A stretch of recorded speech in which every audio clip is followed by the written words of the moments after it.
Ricky, vous avez réalisé un week-end de course exceptionnel avec deux de vos meilleurs coursiers remportant les deux courses principales. On peut dire qu'avec Al-Shiba, il a pratiquement joué avec ses adversaires sur 2200 mètres dans le Golden Trophy. Je ne dirais pas jouer avec ses adversaires, vous savez, la course est courue très vite, c'est un cheval qui fait de son mieux. Je ne pense pas que c'est un cheval que si on le cravache, etc., il fera beaucoup mieux.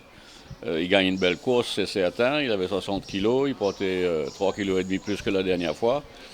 Mais il ne faut pas exagérer non plus, il ne joue pas avec ses adversaires, il gagne dans un joli style, oui, mais je ne pense pas qu'il aurait pu gagner de sa longueur, non, absolument pas. Et sur ce qu'il a démontré, le doublé dans le Méden est une grosse possibilité pour lui. Écoutez, le Méden a toujours été son objectif depuis le Méden de l'année dernière. C'est un cheval qui est à son meilleur niveau sur les courses de distance. 1600 mètres, c'est un peu court pour lui. Donc jusqu'à présent, ça se déroule bien, mais les courses, vous savez, c'est les courses, c'est jamais gagné d'avance, quoi. Et avec Undercover Agent, le cheval a vraiment été impressionnant malgré les circonstances défavorables. Vous a-t-il surpris par le style avec lequel il a triomphé samedi? Non, moi, j'ai pas été surpris du tout. C'est un cheval, il y a eu un bon train dans la course, contrairement à, par exemple, la Coupe d'Or de l'année dernière, où ils ont ralenti le train complètement, du poteau d'arrivée jusqu'aux 900 mètres à peu près. Cette fois-ci, la course s'est bien déroulée, un bon rythme, ce qui lui a bien convenu. Il a couru dans son pas, comme il devrait courir à chaque fois, et il a bien terminé. Donc, non, ça ne m'a pas étonné du tout, quoi. On savait très bien qu'on n'allait pas nous laisser aller devant tranquillement avec l'écart de poids, à juste titre d'ailleurs. Et la course s'est bien déroulée pour nous, quoi. Et l'espoir de le voir briller dans la Coupe d'Or certainement trotte de votre tête, Ricky. Vous savez, la Coupe d'Or est en décembre, beaucoup d'eau va passer sous les ponts. Il ne faut pas oublier Twist of Fate, qui est un excellent cheval. Il a dû avoir un pépin, voilà pourquoi il n'a pas couru samedi dernier, je ne suis pas au courant.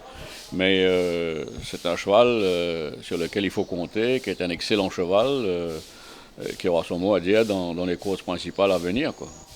Et comment qualifiez-vous la performance de Al Rams dans cette même épreuve? Je pense que ce cheval-là cache un problème. Le jockey nous a dit qu'il semble avoir mis la tête en haut quand on lui demande un effort. C'est possible que, je ne sais pas comment on dit ça en français, but that he traps his, dans sa gorge, il y a c'est l'épiglottis qui est peut-être qui se déplace en course. Il faut voir, on n'a pas les facilités de le faire ici. En Afrique du Sud, vous l'aurez mis sur un treadmill avec un scope et vous aurez vu sous l'effort qu'est-ce qu'il fait. On va peut-être attacher sa langue, on va voir si ça lui convient et peut-être mettre un drop nose bend avec lui pour essayer d'empêcher ce genre de phénomène de se produire, quoi. Et Eurotech comporte une superbe course dimanche à 1600 mètres. Qu'est-ce qui explique la transformation de ce coursier sur cette distance qu'il a abordée pour la première fois? C'est un cheval qui tient. Son père est un cheval à son meilleur niveau à 2000 mètres, Futura. C'est un cheval qui a gagné sa première sortie ici. Je pense qu'il n'était pas bien la deuxième fois qu'il a couru. En fait, il n'aurait pas dû avoir couru. Il a couru une mauvaise course. Cette course l'avait fatigué. Il a pris du temps à se remettre. Et à sa dernière course, c'était une bonne performance. Je pense qu'il n'est pas encore fin prêt, tandis que samedi, avec une course dans les jambes, il était fin prêt et il a fait un très bon parcours. Début très prometteur du nouveau, Spry sur 1365 mètres. Une première impression sur la performance de ce cheval? Il était complètement débalancé, il ne savait pas du tout ce qu'il fallait faire. Il a pris le premier tournant. Moi, je pensais qu'il allait aller à l'école, là. Enfin bref, il a réussi à prendre le tournant en septième, huitième épaisseur. Le jockey a bien fait de ne pas se battre avec lui parce que ça n'aurait servi à rien. Mais bien entendu qu'il a couvert beaucoup de terrain. C'est un cheval prometteur, c'est un bon cheval.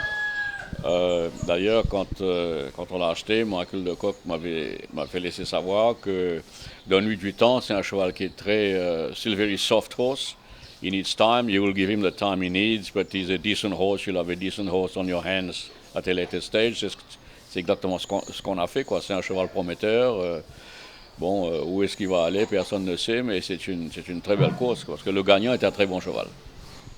Ricky, il y a eu beaucoup de bruit concernant la participation de Raib samedi. Quel est votre point de vue sur cette affaire qui a même été l'objet d'une enquête? C'est en moi en fait qui ai demandé une enquête. C'est très mal rapporté dans les réseaux sociaux et dans les journaux. C'est très simple, le cheval a forcé les boîtes de départ. Il a fait qu'un quinte sans cavalier dessus, du 1000 mètres jusqu'au passage du but où il a été arrêté. On l'a regardé, Jevin et moi, mon assistant. Jevin m'a même dit, regarde ce cheval-là, il tire en course, aujourd'hui il est en train de se promener, regarde à gauche, à droite. Il ne s'est pas exercé du tout, il a fait qu'un canter, il s'est arrêté devant nous. On l'a bien regardé, je réalisais qu'il ne transpirait pas, qu'il n'avait pas de... Ses flancs ne bougeaient pas, ses narines, il ne soufflait pas non plus. Et j'ai dit au commissaire qu'à mon avis, il pourrait courir. C'est toujours une mauvaise chose de laisser un cheval sur une mauvaise impression. Il aurait peut-être essayé la même chose la prochaine fois. Il n'y avait aucune raison pour qu'il ne court pas, si bien entendu le jockey était correct, qu'il n'avait pas de soucis. Et donc on l'a renvoyé au départ et le jockey m'a rapporté que quand il a fait sa chute, il est tombé sur ses mains, il ne s'est pas blessé. Il pensait que son poignet lui faisait un peu mal. Le médecin a regardé son poignet, lui a dit qu'il n'y a rien de mauvais avec ton poignet. C'est pas cassé, c'est pas froissé. Et puis il s'est mis dans l'ambulance, dans le chaise avant, pensant qu'il va regarder la course dans l'ambulance, ne pensant pas que le cheval avait que fait un petit canter autour de la piste. Et puis on lui a demandé est-ce que vous pouvez monter? Il a dit oui, il n'y a rien de mal avec moi, il n'y a aucun problème. Je croyais que le cheval allait être retiré, mais j'ai aucun problème. Le médecin lui a demandé s'il pouvait monter, il a répondu par l'affirmative. Ensuite, le vétérinaire lui a demandé, docteur Domingue, lui a demandé s'il pouvait monter. Il a dit oui, qu'il n'y avait rien de mauvais. Le starter lui a demandé s'il était apte à monter. Il a dit oui, il n'y a rien de mauvais. Il a vu le cheval venir, il a couru, il a été monté sur le cheval, il a trotté derrière les boîtes de départ. Le vétérinaire l'a regardé, a trouvé comme moi que le cheval était parfaitement apte à courir. Et on a décidé de le faire courir. C'est une bonne décision. Le fait qu'il ait, vous savez, la fois d'avant, il a fait la même chose, quoi. Il faiblit en fin de course. C'est un cheval qui est un leader. C'est un cheval il a peut-être fait ce qu'il a pu faire à Maurice, quoi. Il a couru le même genre de course qu'il a couru la fois précédente. C'est un cheval qui, dès qu'on court avec lui, il finit jamais bien ses courses. Il a gagné toutes ses courses en courant tout seul devant. Dès qu'il y a un cheval qui court avec lui, je pense qu'il fait trop d'efforts et qu'il finit mal. Donc il a reproduit le même genre de course. Et puis ça, il faut se mettre en évidence que le gagnant, comme le deuxième... Le gagnant est un très très bon cheval qui a couru en groupe 1 en Afrique du Sud. Il débutait ici, mais il y avait beaucoup de confiance, il a été beaucoup joué. Le deuxième cheval est aussi un très bon cheval. Il a gagné sa première sortie ici, je crois, si je ne me trompe pas. Ils sont nettement supérieurs aux autres chevaux. Donc, les gens devraient se renseigner avant de dire des imbécilités, quoi. Parce que ça influence le public, ça donne mauvaise impression. Et moi, j'ai beaucoup d'expérience et je n'aurais certainement pas pris la décision de décider que le cheval pouvait courir si j'avais aucun doute à ce qu'il ne court pas bien, quoi. Je ne pense pas que ça a eu aucun effet, absolument pas, sur le genre de course qu'il ait fait. Ça, c'est mon point de vue. Le médecin a son point de vue à lui. Mais à aucun moment, il n'a apparemment il n'a ausculté le jockey. Donc, pourquoi dire qu'il ne voulait pas que le jockey monte? Il aurait dû avoir dit au jockey, je ne pense pas que vous devriez monter. À aucun moment, il a dit au jockey qu'il ne devrait pas monter parce que le jockey était parfaitement bien. Donc, vous savez, c'est absurde, à mon avis, quoi. Ricky, Frosted Gold, une de vos meilleures acquisitions de la saison, n'a pas été revue en compétition depuis la 14e journée. Comment se porte le cheval et quels sont les plans avec lui pour la deuxième moitié de la saison? Il n'y a pas de plan précis. Frosted Gold est un très bon cheval. C'est un cheval assez délicat et assez difficile. Moi, personnellement, je pense que sa première course était une course trop dure pour lui. D'ailleurs, j'ai dit au jockey, il aurait dû rester tranquillement derrière. Il n'était pas prêt pour avoir une course aussi dure. C'est un cheval qui s'est donné à fond. Il a pris beaucoup de temps pour récupérer son poids normal, quoi.